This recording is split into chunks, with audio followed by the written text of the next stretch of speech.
genre, kind, or sort, from Latin genus, Greek gamma epsilon nu omicron sigma, genos, is any category of literature, music or other forms of art or entertainment, whether written or spoken, audio or visual, based on some set of stylistic criteria. Genres formed by conventions that change over time as new genres are invented and the use of old ones is discontinued. Often, works fit into multiple genres by way of borrowing and recombining these conventions. Genre began as an absolute classification system for ancient Greek literature. Poetry, prose and performance each had a specific and calculated style that related to the theme of the story. Speech patterns for comedy would not be appropriate for tragedy, and even actors were restricted to their genre under the assumption that a type of person could tell one type of story best. In later periods, genres proliferated and developed in response to changes in audiences and creators.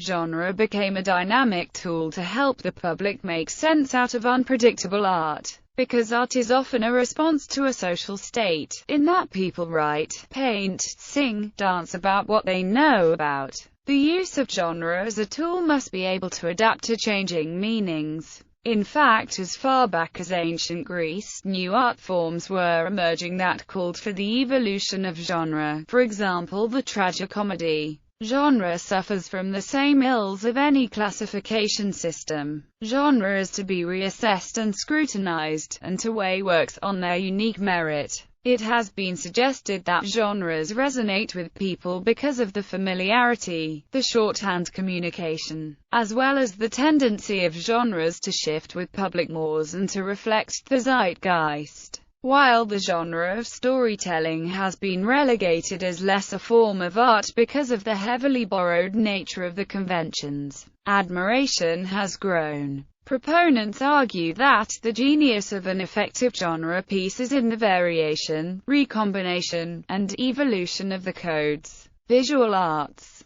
The term genre is much used in the history and criticism of visual art, but in art history, has meanings that overlap rather confusingly. Genre painting is a term for paintings where the main subject features human figures to whom no specific identity attaches. In other words, figures are not portraits, characters from a story, or allegorical personifications. These are distinguished from staffage, incidental figures in what is primarily a landscape or architectural painting. Genre painting may also be used as a wider term covering genre painting proper, and other specialized types of paintings such as still life, landscapes, marine paintings and animal paintings. The concept of the hierarchy of genres was a powerful one in artistic theory, especially between the 17th and 19th centuries. It was strongest in France, where it was associated with the Académie Française, which held a central role in academic art.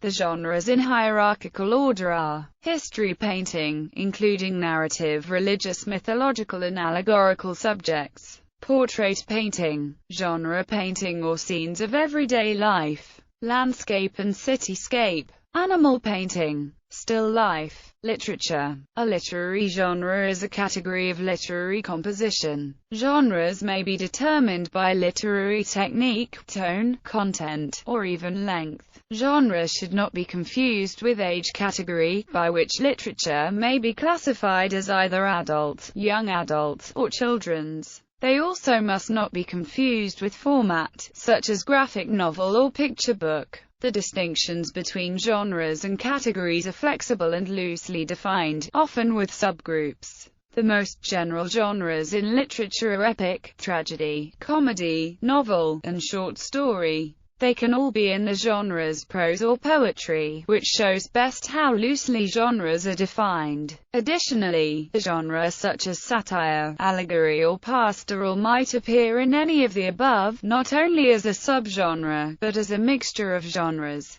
Finally, they are defined by the general cultural movement of the historical period in which they were composed. In popular fiction, which is especially divided by genres, genre fiction is the more usual term. In literature, genre has been known as an intangible taxonomy. This taxonomy implies a concept of containment, or that an idea will be stable forever. The earliest recorded systems of genre in Western history can be traced back to Plato and Aristotle. Genet, a French literary theorist and author of the Architecte, describes Plato as creating three imitational genres: dramatic dialogue, pure narrative and epic. Lyric poetry, the fourth and final type of Greek literature, was excluded by Plato as a non-mimetic mode. Aristotle later revised Plato's system by eliminating the pure narrative as a viable mode and distinguishing by two additional criteria: the object to be imitated, as objects could be either superior or inferior, and the medium of presentation, such as words, gestures or verse. Essentially, the three categories of mode, object, and medium can be visualized along an XYZ axis. Excluding the criteria of medium, Aristotle's system distinguished four types of classical genres: tragedy, epic, comedy, and parody. Genet continues by explaining the later integration of lyric poetry into the classical system during the Romantic period, replacing the now removed pure narrative mode. Lyric poetry, once considered non-mimetic, was deemed to imitate feelings, becoming the third leg of a new tripartite system: lyrical, epical, and dramatic dialogue. This system, which came to dominate all the literary theory of German Romanticism, has seen numerous attempts at expansion or revision. However, more ambitious efforts to expand the tripartite system resulted in new taxonomic systems of increasing scope and complexity. Genet reflects upon these various systems, comparing them to the original tripartite arrangement. Its structure is somewhat superior to those that have come after, fundamentally flawed as they are by their inclusive and hierarchical taxonomy, which each time immediately brings the whole game to a standstill and produces an impasse. Taxonomy allows for a structured classification system of genre, as opposed to a more contemporary rhetorical model of genre. The concept of genre has been criticized by Jacques Derrida. Film. The basic genres of film can be regarded as drama in the feature film and most cartoons, and documentary. Most dramatic feature films, especially from Hollywood, fall fairly comfortably into one of a long list of film genres such as the western, war film, horror film, romantic comedy film, musical, crime film, and many others. Many of these genres have a number of subgenres, for example by setting or subject, or a distinctive national style. For example, in the Indian Bollywood musical, music. A music genre is a conventional category that identifies pieces of music as belonging to a shared tradition or set of conventions. It is to be distinguished from musical form and musical style, although in practice these terms are sometimes used interchangeably. There are numerous genres in Western classical music and popular music, as well as musical theatre and the music of non-Western cultures. The term is now perhaps overused to describe relatively small differences in musical style in modern rock music, that also may reflect sociological differences in their audiences. Timothy Laurie suggests that in the context of rock and pop music studies, the appeal of genre criticism is that it makes narratives out of musical worlds that often seem to lack them. Music can be divided into different genres in several ways. The artistic nature of music means that these classifications are often arbitrary and controversial, and some genres may overlap. There are several academic approaches to genres. In his book Form in Tonal Music, Douglas M. Green lists madrigal, motet, canzona, ricerca, and dance as examples of genres from the Renaissance period. According to Green, Beethoven's Op. 61 and Mendelssohn's Op. 64 are identical in genre, both are violin concertos, but different in form. However, Mozart's Rondo for piano, 511, and the Agnus Dei from his Mass, 317 are quite different in genre but happen to be similar in form. Some, like Peter van der Merwe, treat the terms genre and style as the same, saying that genre should be defined as pieces of music that share a certain style or basic musical language. Others, such as Alan F. Moore, state that genre and style are two separate terms, and that secondary characteristics such as subject matter can also differentiate between genres. A music genre or subgenre may be defined by the musical techniques, the styles, the context, and content and spirit of the themes. Geographical origin is sometimes used to identify a music genre, though a single geographical category will often include a wide variety of subgenres. Several music scholars have criticized the priority accorded to genre-based communities and listening practices. For example, Laurie argues that music genres do not belong to isolated, self-sufficient communities. People constantly move between environments where diverse forms of music are heard, advertised and accessorized with distinctive iconographies, narratives and celebrity identities that also touch on non-musical worlds, popular culture and other media. The concept of genre is often applied, sometimes rather loosely, to other media with an artistic element, such as video game genres. Genre, and numerous minutely divided subgenres, affect popular culture very significantly, not least as they are used to classify it for publicity purposes. The vastly increased output of popular culture in the age of electronic media encourages dividing cultural products by genre to simplify the search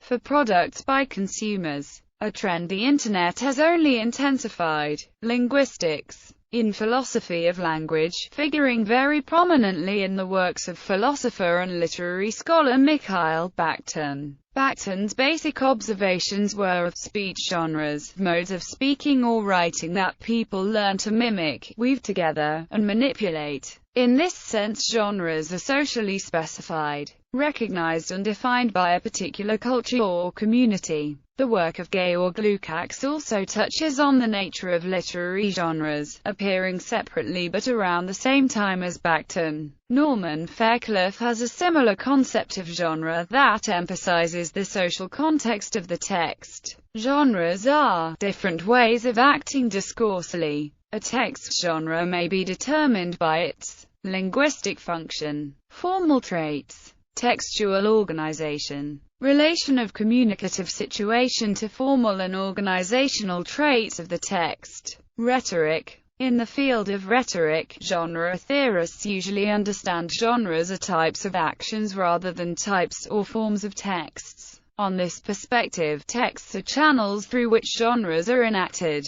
Carolyn Miller's work has been especially important for this perspective, drawing on Lloyd Bitzer's concept of rhetorical situation. Miller reasons that recurring rhetorical problems tend to elicit recurring responses, drawing on Alfred Schutz. She reasons that these recurring responses become typified, that is, socially constructed as recognizable types. Miller argues that these typified rhetorical actions are properly understood as genres. Building off of Miller, Charles Basserman and Clay Spinozzi have argued that genres understood as actions derive their meaning from other genres, that is, other actions. Basserman therefore proposes that we analyze genres in terms of genre systems, while Spinozzi prefers the closely related concept of genre ecologies. This tradition has had implications for the teaching of writing in American colleges and universities, combining rhetorical genre theory with activity theory. David Russell has proposed that standard English composition courses are ill-suited to teach the genres that students will write in other contexts, across the university and beyond. Elizabeth Wardle contends that standard composition courses do teach genres, but that these are inauthentic, mutt genres, that are often of little use outside of composition courses. History. This concept of genre originated from the classification systems created by Plato. Plato divided literature into the three classic genres accepted in ancient Greece: poetry, drama, and prose. Poetry is further subdivided into epic, lyric, and drama. The divisions are recognized as being set by Aristotle and Plato. However, they were not the only ones. Many genre theorists added to these accepted forms of poetry. Classical and Romance genre theory. The earliest recorded systems of genre in Western history can be traced back to Plato and Aristotle. Genus explains his interpretation of the history of genre in The Architext. He described Plato as the creator of three imitational, mimetic genres distinguished by mode of imitation rather than content. These three imitational genres include dramatic dialogue, the drama, pure narrative, the dithyramb, and a mixture of the two, the epic. Plato excluded lyric poetry as a non-mimetic, imitational mode. Genus further discussed how Aristotle revised Plato's system by first eliminating the pure narrative as a viable mode. He then uses two additional criteria to distinguish the system. The first of the criteria is the object to be imitated, whether superior or inferior. The second criterion is the medium of presentation: words, gestures, or verse. Essentially, the three categories of mode, object, and medium can be visualized along an XYZ axis. Excluding the criteria of medium, Aristotle's system distinguished four types of classical genres: tragedy, epic, comedy, and parody. Genus explained the integration of lyric poetry into the classical system by replacing the removed pure narrative mode. Lyric poetry, once considered non-mimetic, was deemed to imitate feelings, becoming the third architext, a term coined by Genus, of a new long-enduring tripartite system: lyrical, epical, the mixed narrative, and dramatic, the dialogue.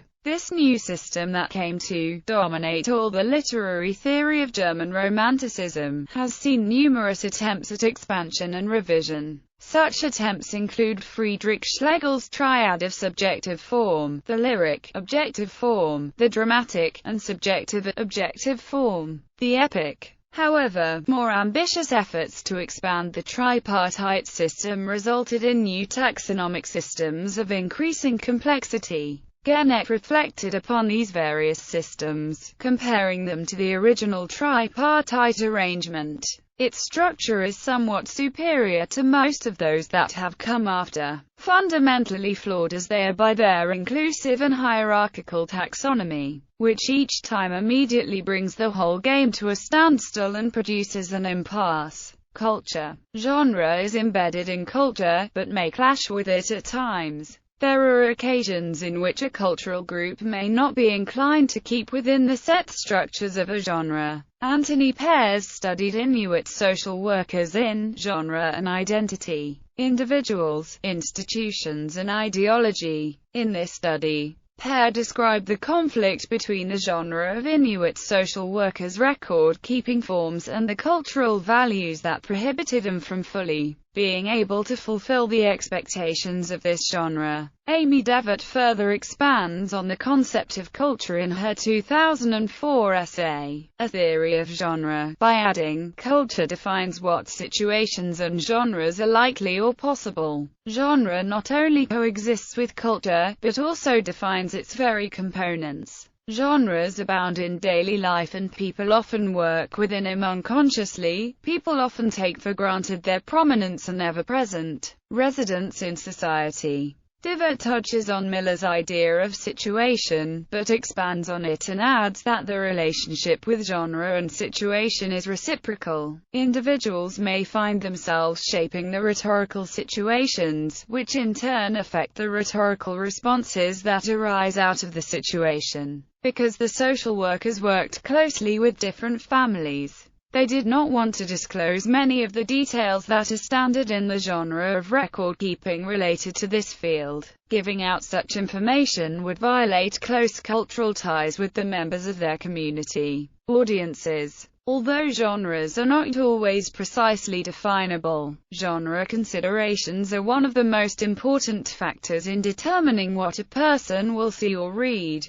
The classification properties of genre can attract or repel potential users depending on the individual's understanding of a genre. Genre creates an expectation in that expectation is met or not. Many genres have built-in audiences and corresponding publications that support them, such as magazines and websites. Inversely, audiences may call out for change in an antecedent genre and create an entirely new genre. The term may be used in categorizing web pages, like news page and fan page, with both very different layout, audience, and intention. Some search engines like Vivissimo try to group found web pages into automated categories in an attempt to show various genres the search hits might fit. Subgenre. A subgenre is a subordinate within a genre. Two stories being the same genre can still sometimes differ in subgenre. For example, if a fantasy story has darker and more frightening elements of fantasy, it would belong in the subgenre of dark fantasy, whereas another fantasy story that features magic swords and wizards would belong to the subgenre of sword and sorcery.